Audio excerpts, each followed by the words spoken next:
the way in which shepherds would care for their sheep, they didn't have like verdant fields, lush, large fields where the sheep could graze.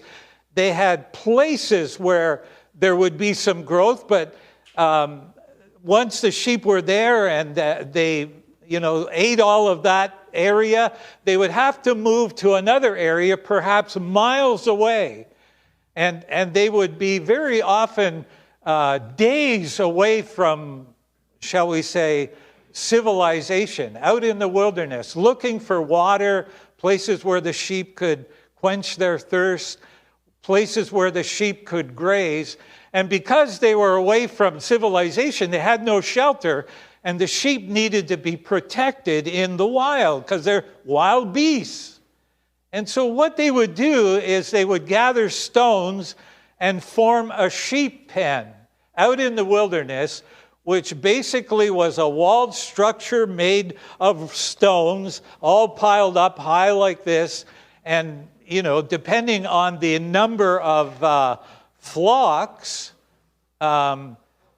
it determined the size of the sheepfold. But let's say it's about this big right here, encompassing the platform.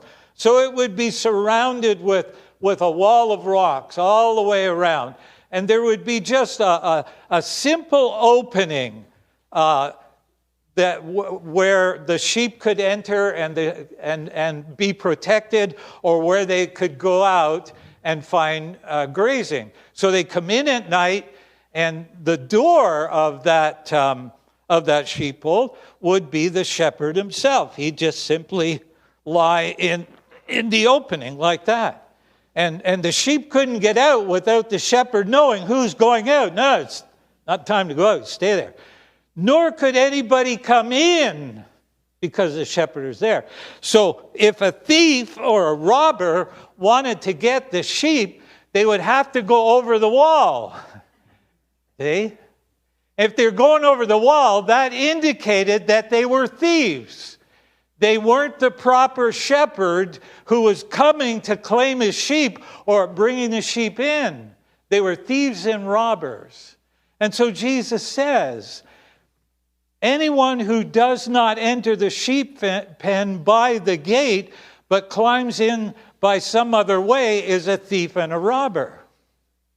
So the one who enters by the gate is the shepherd of the sheep.